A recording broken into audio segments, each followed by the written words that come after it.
Welcome to Medialer Sandwich. With me today is Marc Monster from CrazyMark.com.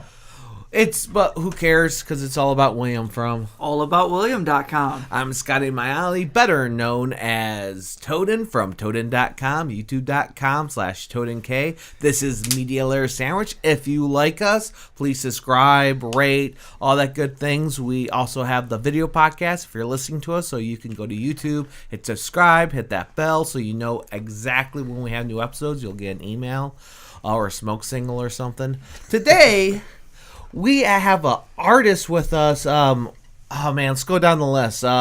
Musician. You draw. You make like funny little rabbit pictures. Maybe not so funny. Piper, painter, poet, pervert. However, you know. I love it. Was it 3 P's there? Well, 4, I think. The more the merrier. Aye. I get to the bottom of this water. There's going to be a 5th P. Aye, I hear you. Okay, so which one would you like to start talking about first? What have you been doing the longest? I assume the art. The art, being able, since I was a little kid, since I could hold a brush, I was always interested in drawing and painting, and I remember being yelled at by teachers for drawing in class, and one of them saying, "Well, pens aren't for drawing.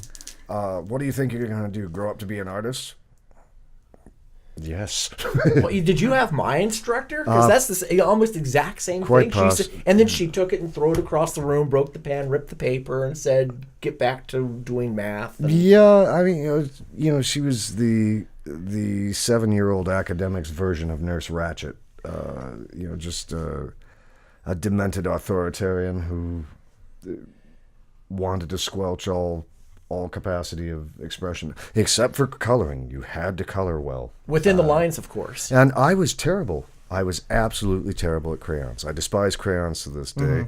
I could never color neatly and rarely within the lines. But give me a paintbrush and I was happy. Or even, you know how you had those workbooks in reading class when you were a little kid? One of my teachers actually found me in high school. She had saved that workbook all along because she liked the drawings. Mm-hmm. Looking through it, there were some weird drawings, but I think I did almost everything in pencil. And she would make comments, "Nice drawing, color, ? And, because I just refused to work with crayons. Well, I'm glad I'm not the only one. How many artists actually? I know there's a few because I've seen some actually use crayons after their elementary school.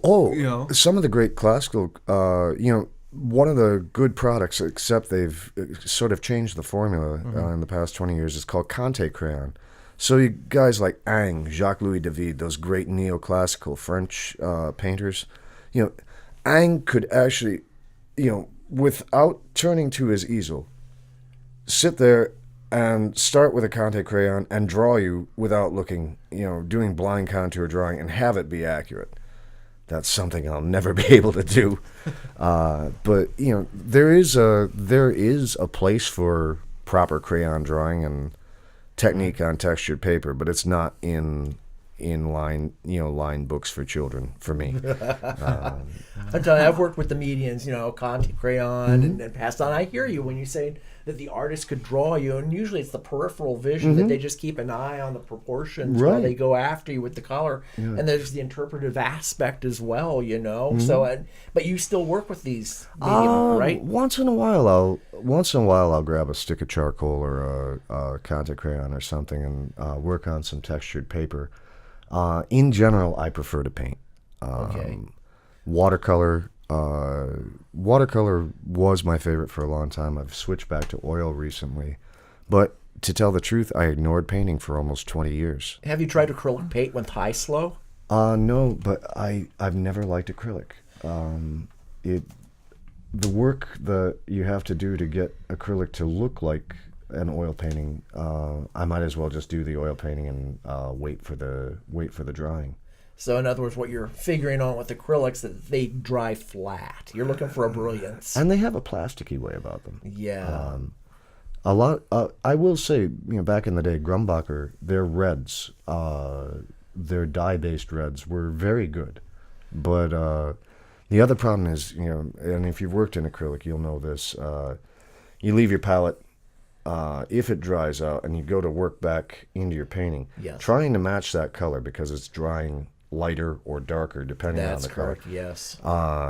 And it's very easy, for me at least, to end up with mud. There are some people who do acrylic great, more power to them. It's just not for me. It's just one of those things, depending upon brilliance and being able to tote something across the line and travel with, because Sure. with an oil painting, Right. you're going to find cracking and all sorts of different things happening with the medium, whereas with acrylic, it's more like, my picture's dirty, I'm going to get a washcloth and just wipe it down, Pretty and all of a much. sudden it's clean, whereas with an oil paint, it's like, well, no way, that's Yeah. sacrilege if you take a wet cloth to...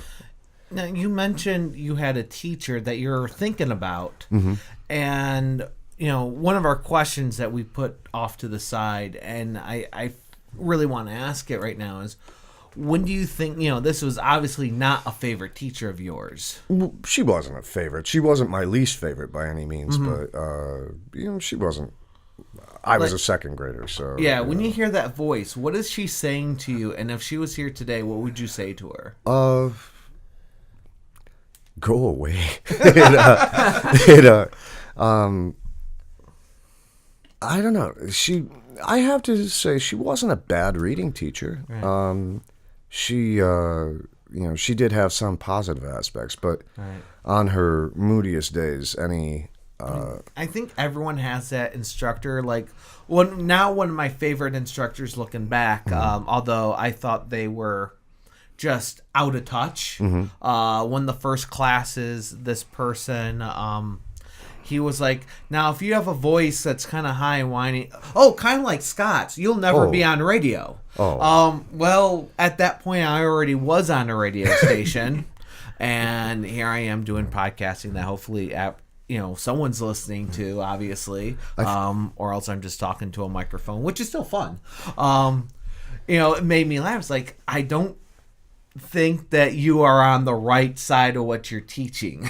But he helped push me, though. It was a very interesting push, and he was much better and he still teaches this subject till today. I don't know what else he teaches, but rhetoric and the way he went about things, and that stuck with me so much. Not so much, you can't do this because you sound like that, but all the little rhetorical things, how people look at everything, which is very big in today's society. How is this going to offend me today? Right. And I almost wish that if we can diverge to divert to social media for a second, I almost wish people hadn't learned the terms logical fallacies.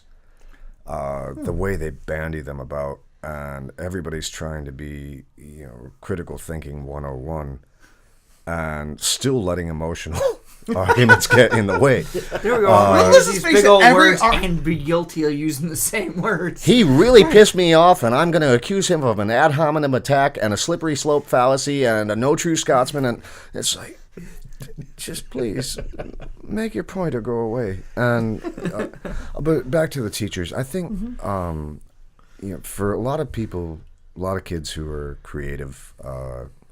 And I think a little disregard for authority goes with creativity. Or those kids that may be slightly gifted and they realize the busy work and pencil pushing of a lot of people's teaching methods isn't for them. And they live a life of hell because of it. It's not just, I didn't do the homework, but it's... why are you giving us 15 dittos instead of standing here lecturing and teaching us?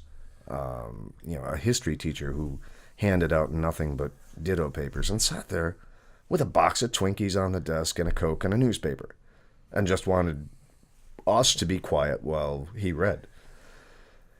Him I'd like to really smack about and, sit him down, tie him up, and force him to listen to my long-winded lectures on historical events. But back to the painting initially. Yes. I had said I had ignored it for almost 20 years. I graduated college in '94, late '94. And for almost 20 years, I did almost nothing but silversmithing and jewelry making. I ignored painting because I thought, well, that the time that I would take on painting is time that I could be devoting to making some money off of a piece of jewelry. And then when the economy crashed and silver skyrocketed, well, there went my jewelry business. And when we got those 2 harsh winters in 14 and 15, nights that I wasn't going out to have a pint, I thought, well, I'm bored. Why don't I pull out the watercolors? It's been a while. And the first few were absolutely atrocious. It's like I'd forgotten how to draw, how to paint, the whole stuff. And I really start beating myself. But watercolors are a happy accident, don't you know? They can be, and unfortunately, this is where I pissed off a lot of my painting instructors. Yeah. I was more of an academic and illustration style. Okay. And, instead of the happy accident and be loose and free and expressive and have a manifesto with your painting to explain it to everybody, I was too tight. So you want to be like Andrew Wyeth and Norman Rockwell then? Andrew Wyeth, or N.C. Wyeth, even better. Okay. Andrew's dad. I do like Andrew's Helga paintings a lot, but I love N.C. Wyeth. Right on. He did the illustrations, the Golden Age illustrations for Treasure Island. When you're looking up pirate works and you see those great paintings, those are probably N.C. Wyeth. Wow. A lot of great use of shadow and chroma there. Wonderful stuff. Okay, so how did you get on rabbits? I find that I don't know. I mean, it might have been because as I was a little kid, even though when I was a little kid, my drawings were very macabre. They were all monsters and skeletons and things that would probably have me seeing a counselor. Wait a minute, is there anything else? Because that's all I seem to draw. Yeah, a bunch of macabre things. Sure. And I just figure you saw Watership Down and it scarred you for life. No, I saw part of it when I was a kid, and I didn't really like the movie too much. Mm-hmm. There were rabbits in my life long before that, but rabbits were fairly easy to draw too. Mm-hmm. It was because not everybody gets a good look at a rabbit since they're usually going by in a zip through the garden. A rabbit was fairly easy to draw. I wasn't even thinking of Bugs Bunny or things like that. Mark, you're talking about rabbits here, but I also notice I'm looking through some of your artwork, and I notice cats also. What about cats? Even though I'm allergic to them, and cats rule. I'm not the biggest cat fan because of my allergies. Yeah. Cats love me. Yeah. And people will sometimes hire me to paint their cat, or I find them beautiful animals. I think as the jewelry went on, you see rabbits sometimes as a motif in Celtic art and Asian art, Japanese and Chinese painting and metal. So since those were influencing me, I started incorporating it into my work. Once again, they were fairly easy to draw, but people just started associating me with rabbits. And now, back to the social media thing. You have an interest. Everything that you've already seen, every friend of yours who knows you have that interest, when it comes up in their feed, I've immediately got to send this to Toaden. So everything with a bagpipe or a rabbit that comes along, no matter how old it is, I've seen it, but gotta click like. I love following your Facebook because you're like, hey, okay, so this is now sent to me 7 times, so I guess I have to address this. Well, and I'll send you the one meme that I made. What my brother thinks I haven't seen, what 63 people think I haven't seen, and it's the bad piper with the flames coming out of right, and the idiot on the unicycle, and then the bunny in the kilt called Hopscotch. And, and the final picture is me with my head shaved, looking rather angry with a cigarette saying, "Seen it." Okay, so you brought up bagpipes. When did you start bagpiping? I started the pipes in June of 1988. And previous to that, I had been playing, when I was 9 or 10, I started with brass instruments in elementary school. When I was about 15 or 16, I picked up a tin whistle at a Highland Games, a little Irish flute, and that was the best $4 I've ever spent in my life. And when I wanted to start learning pipes, I didn't know that there was a difference between the Scottish pipes and the Irish pipes, and so I ordered a practice chanter, thinking I'd be able to play both types of music. Practice chanter came, and it didn't sound like either one. And it's a lower pitch. Okay. And I lucked out a couple months after. It turned out a buddy of mine in high school was taking lessons from a guy in Wyandotte. And I started with him, joined the pipe band, started doing gigs, and that guy was like a second father to me in a lot of ways. But yeah, that was for good or for bad. That was an instrument that changed my life. And you still pipe, and you still how has it changed your life? Like, why the pipes? I know when I was in high school, people want to learn them because of Korn, Jonathan Davis. Yeah. Oh yeah. I don't know. For both of you, I'll tell you though. Back when I was in school, people wanted to learn the bagpipes because of the band Nazareth. Nazareth and probably AC/DC.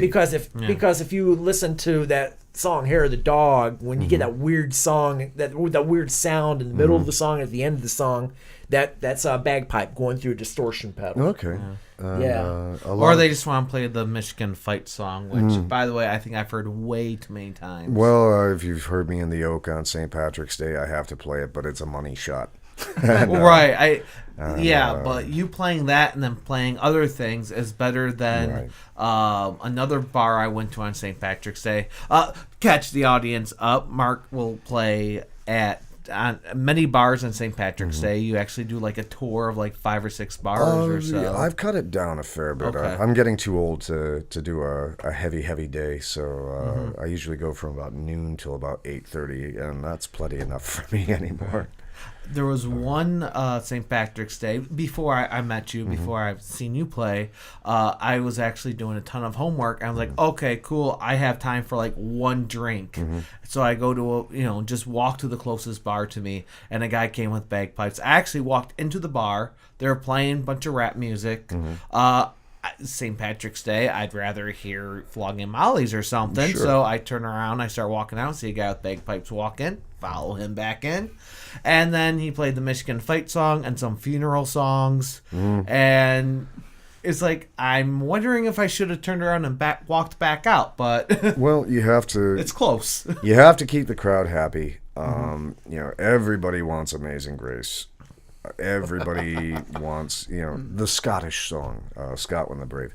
And when I used to busk at the Wyandotte Street Fair, somebody would come up to me like they were in the know, and I'll ask him a real bagpipe tune. Can you play Amazing Grace? Oh, come on. Oh yeah, and it's pipers weren't even playing that until about 1971. The Royal Scots Dragoon Guards did. Their pipe major actually transcribed it from some lady folk singer of the late 60s, completely muffed the melody instead of the more churchy version, but it became a #1 hit on pop radio, actually. And so ever after, you had to play that at every funeral, every gig. I used to give a $10 discount if people requested that I not play Amazing Grace at a funeral. But it's when anything you deal with in popular media, somebody like me who doesn't know anything about, like I was saying, I don't really know about comic books or gaming or things like that. I'm probably going to ask you the most readily accessible information to my mind, which is probably something you've rehashed 100 times, and you're sick of even dealing with the topic. It's like that for almost anything that you dive specifically into. people find out I'm a jeweler. Oh, can you appraise this diamond? Well, Not that kind of jeweler. I'm not that kind of jeweler. People find out I'm a painter. Oh, you must really like Bob Ross. We're going to paint a happy tree today. Right, and while I appreciate him, But Mark, I got a serious question here for you, for all the bagpipe aficionados out there. How do you take care of an instrument like that? What kind of care and maintenance goes into that? It's a trial, and luckily, and this is something great of the internet. There, since the early 2000s, there's been a real golden age of piping. The kids are better than they ever were. All right. But the products that have come out, were back when I started, and I don't mean to sound like crusty old guy, but we were all still playing leather bags and cane reeds. And while they do have a great sound, any fluctuation in humidity or temperature, and your pipes go out of tune, or they stop working altogether. Okay. Early 90s, the synthetic reeds started coming out, and synthetic bags, so your bag wasn't getting funky, some pipe bands, they used to have sort of chuckling competitions over who could have the grossest smelling set of pipes. Right on. And as these synthetics came out, the sound was good.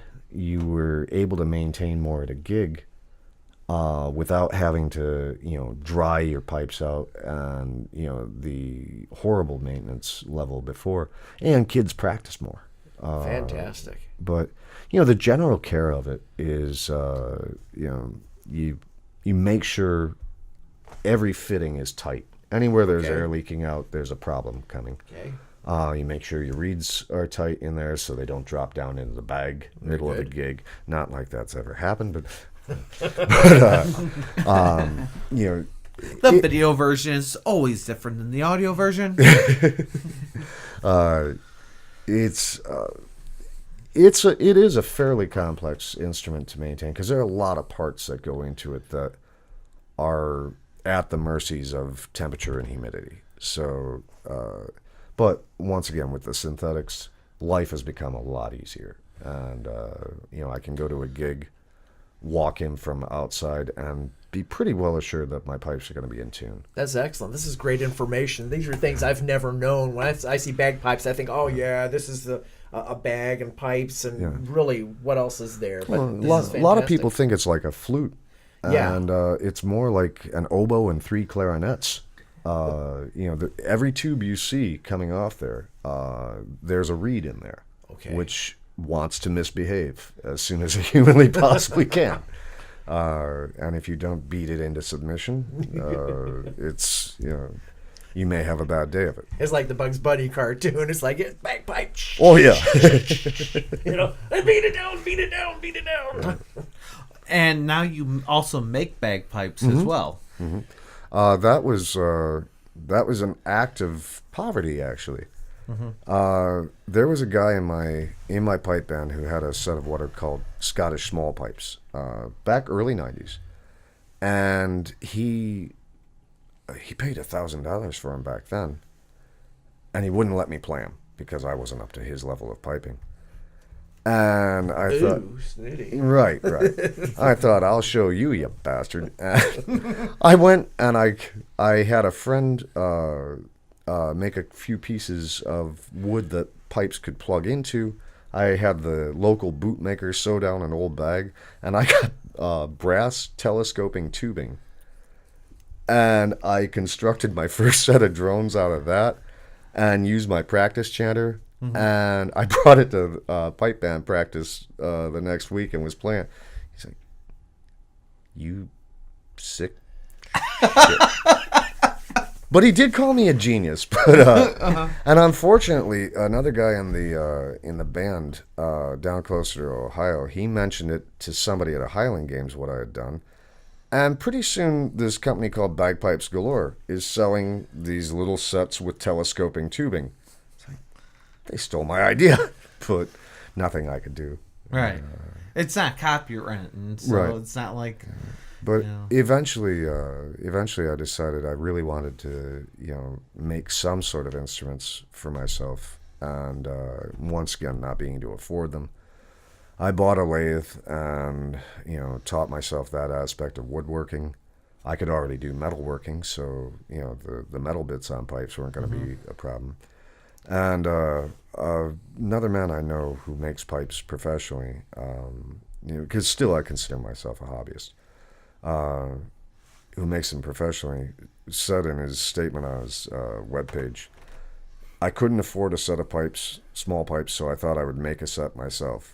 Had I known what I know now, I would have gotten a job at McDonald's for 3 months, saved up the money, and gotten a set of somebody else's pipes. But, It sounds like a real labor of love trying to create those kind of things. and a path to insanity. And a path to insanity. You're talking about being Double a the jeweler. reward. You're talking about making money doing music, and I know you sell some of your art. Now I actually don't know the answer to this. Do you have a day job? If you do, you don't have to tell us what it is. I don't have a regular day job. Okay. So we had mentioned Gen X nightmare. Yes, that open the dictionary and you'll see my picture on that. But Right, and although he doesn't look at, like, none of the Gen Xers really look at, except for Mark Monster over here, but everyone I talk to from, like, Wyandotte downriver area that knows you, like, oh yeah, I met him at a punk show. Man, I kept running into him at punk bars. Yeah, and that's how I met you too. City Club. City Club. Rockery. A lot of people would know me from Riverview Denny's back in the day. Yes, that's Riverview or what Denny's. people call punk rock Denny's. Punk rock Denny's, right? Yeah. And that was social interaction before Facebook. You went there to have your conversations, and Yeah, I think ours was the Lincoln Park, Coney Island. I was the one on Dix. Okay. And then and there was also the Kings. Kings, I want to say, was another one that was all night on Dix and Eureka. okay. That was also Oh, it eventually became Arthur's. Arthur's. That's what I'm thinking. Okay, Arthur's. yeah. And I can't remember what the current name is now. I so don't know. We're not advertising for them by don't- saying the old name, but yeah, that, and also with the whole metalsmithing thing, I would sit there, with a carafe of tea, sitting there like this all night. I think that's how I got my hair part. Sitting there like this all night with a sketchbook and a carafe of tea and probably having at least half a pack of smokes. And people would come up and say, what are you drawing? I make jewelry. Or, oh, can you draw me a tattoo? Okay. But, because I had done some flash work for tattoos way back when. Okay.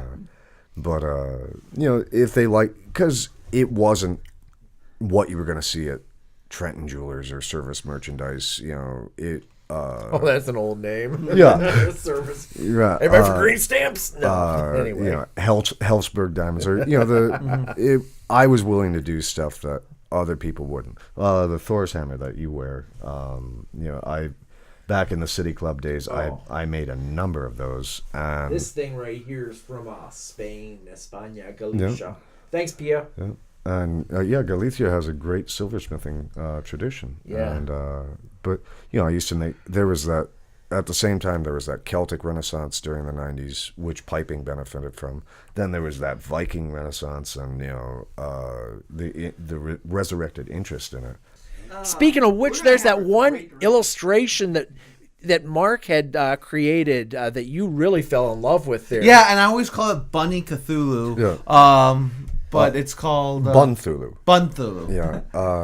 I call it Cthulhu Bunny is what I was calling Okay. it. Yeah, Bunthulu. That one was a lot of fun, and that's actually been one of my most successful, prints. If I have a print of that at an art show, it's almost guaranteed to sell. But I liked the idea of,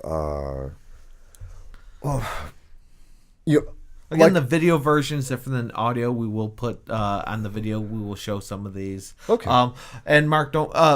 While I'm thinking of it, what's your Facebook page where they could see some of this art? The Marc Arts, MARC, kind of like the dark arts. I'm a bit of a Potter nerd too, But you know, I thought the Marc Arts was a good name.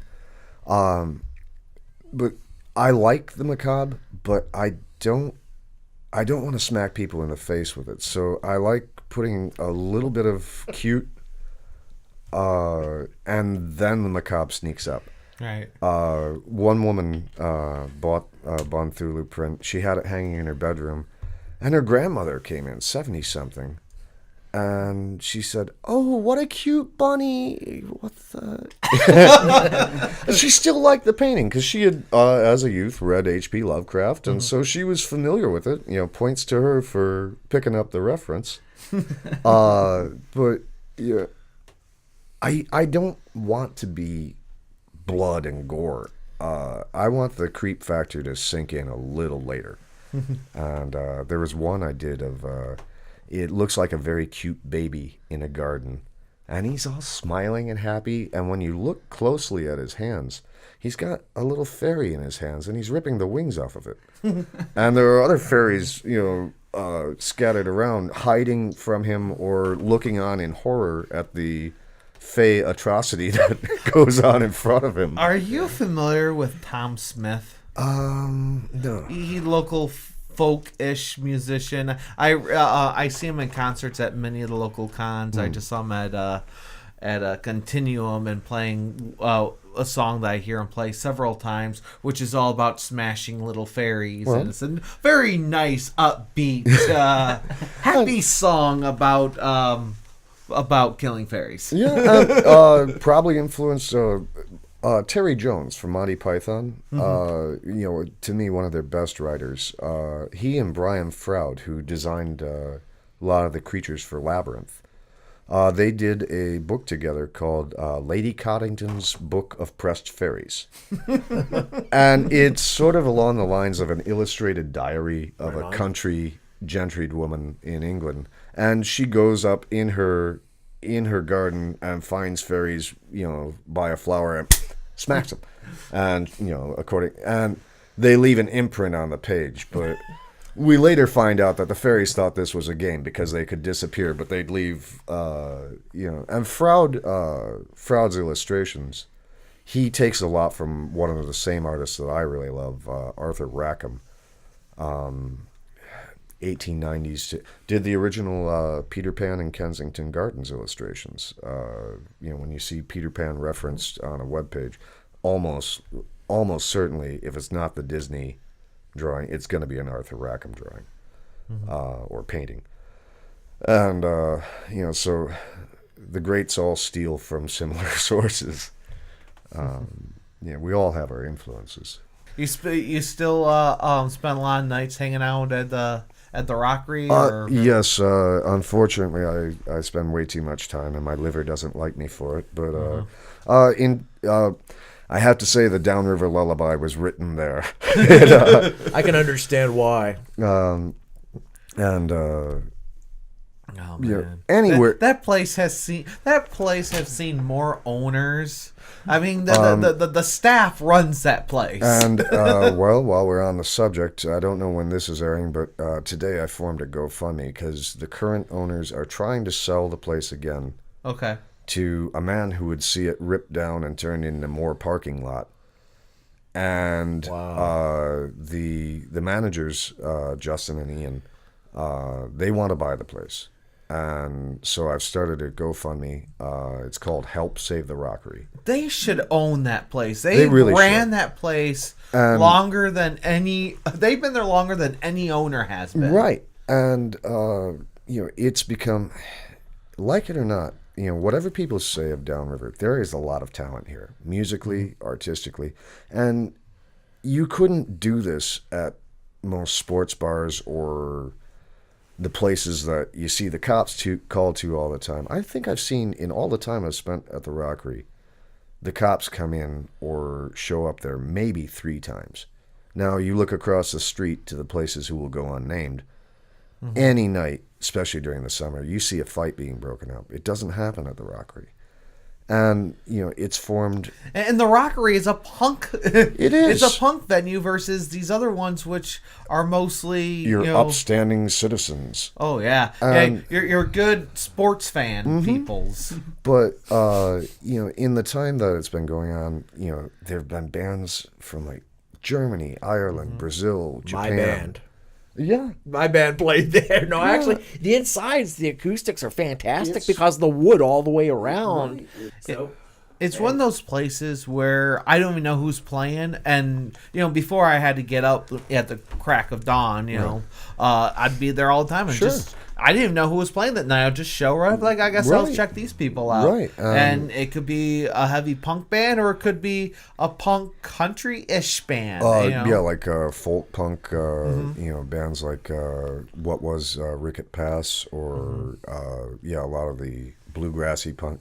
Right. And you'd have straight rock bands, you'd have metal bands, prog, jazz. Hell, I've played in there a bunch of times. Open mics, and it's an avenue for a lot of people who don't feel like going up to Hamtramck or something to see a show, and for a lot of local young kids, it might be there for a show. In the same way, Justin and I had the idea to do the art shows maybe 4 years ago, but I think 3 years ago. And, we built display boards. We hung them up ourselves. I made these terribly heavy display boards that were a real pain to move. But, and here, a great aspect of social media, you could say, hey, we're having an art show. And some of the, people who sold or who showed there, it might be the first time anybody's seen their work. And some of them have, gotten enough confidence from that and enough exposure and practice that they're starting to make inroads into Detroit's art scene. Mm-hmm. Tell me, what bar do you know of that is having art shows on a regular basis? If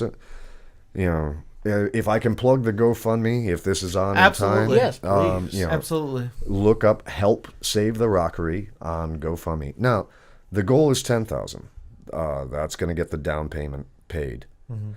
If we could get 2,000 people, how much do you pay for a craft beer, a pint? How much? I think it's like, what, $5-6? Okay.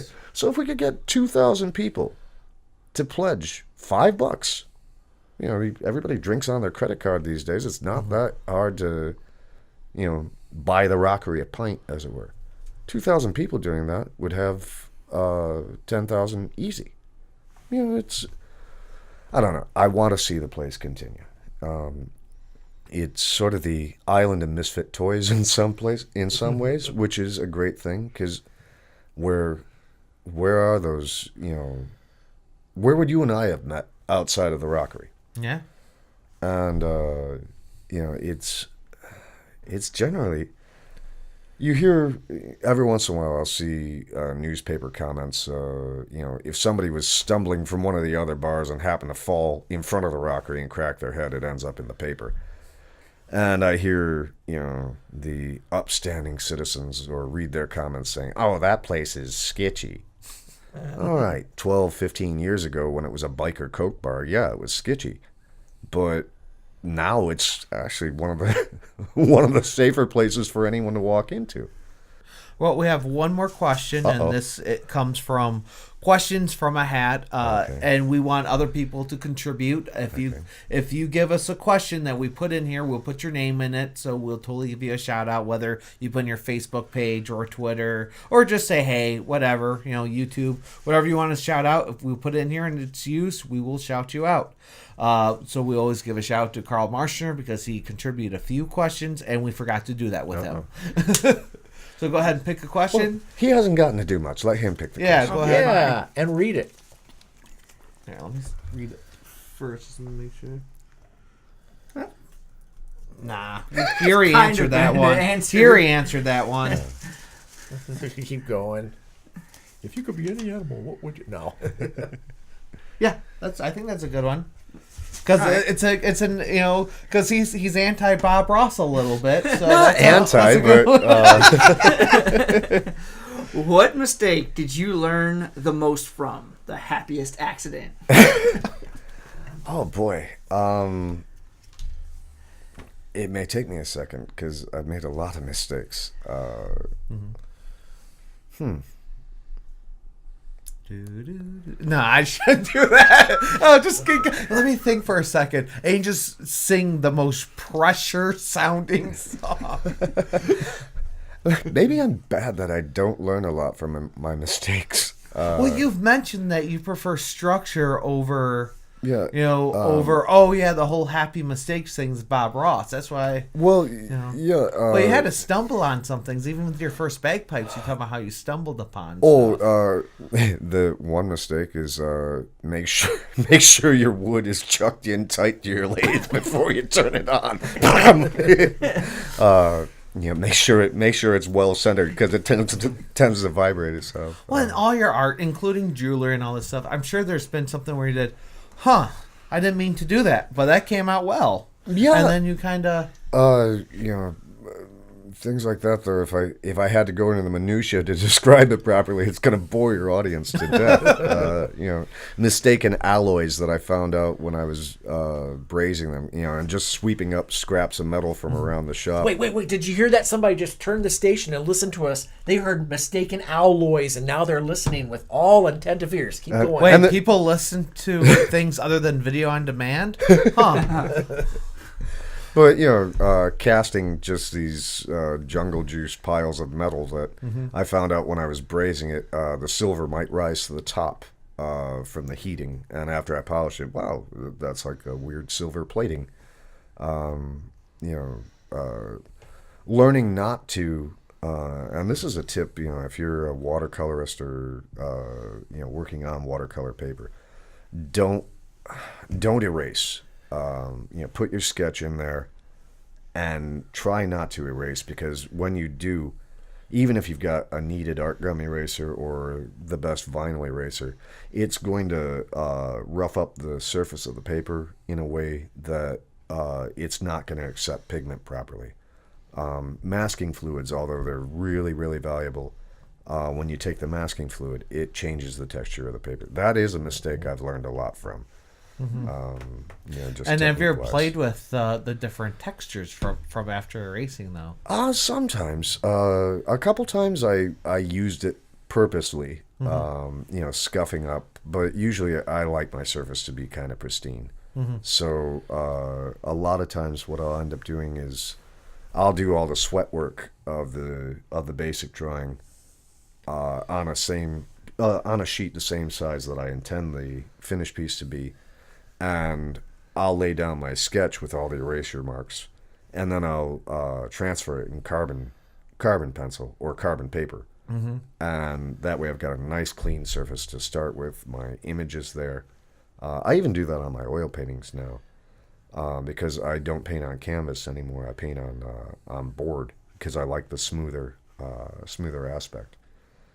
Yeah. Hey, Mark, I want to give a quick shout out to all the freshmen in Mac at Macomb Community College. I just love how you grind away at your paper with your eraser when you're drawing. and for God's sake, when you're drawing in graphite, don't smudge and blend. It just obliterates all value and makes your drawing look greasy. You'll never get a solid black, and you can't erase to get back to a solid white. I know that was very popular when I was in high school. Every tortured artiste kid would sit there gently massaging the graphite around, and it's just like, no, bad. yeah. All you kids out there in previs, listen to Mark here. He knows where it's at. I don't know, but more artists I talk to, it's just there's no right way, wrong way. Some of my favorite podcasters say it all the time. Wait, we're doing something else wrong? Sweet, because that's what we do. Yeah, that's one of the things I really enjoy about working with a wood lathe. I do some other woodwork. I don't really like doing woodwork, but like cabinetry and things like that. But with the lathe, even on the TV shows and instructionals, most of them will admit, however you do it is how you do it. How you get your product as long as it comes out looking good, how you want it to hold the chisel, all of that. No left or right-handed way necessarily, because I'm left-handed and a lot of tools are difficult because of that. But lathe work a lot of times is very much you approach it your way, and I do like that. Even though I like a lot of structure. Let's see. Oh. It's time for Mark to get all silly, so he's going to play with the lathe, which is not usually the time it's to be silly, but What is it? It brings a whole new meaning to do not operate heavy machinery or any machinery whatsoever on liquor. You're very right there. Even though I can be rather lush at times, I never approach any power tool or torch or kiln, when I've had even a bit, because even though my last words probably will be "oh shit," at least you'll be sober when you do it. Unlike many people we know, it'll be "hold my beer." Yeah, I would prefer that they not be anytime soon. So getting liquored up and going to work with power tools, not a good idea. Mark, I just want to thank you again for coming on the show. Thank you. Go ahead and plug website, Facebook, wherever people can find you. Pretty much right now, I've only got the Marc Arts page, and as I say, look up MARC, and don't send me that god awful meme with the cark on the Starbucks cup. But I've seen it. But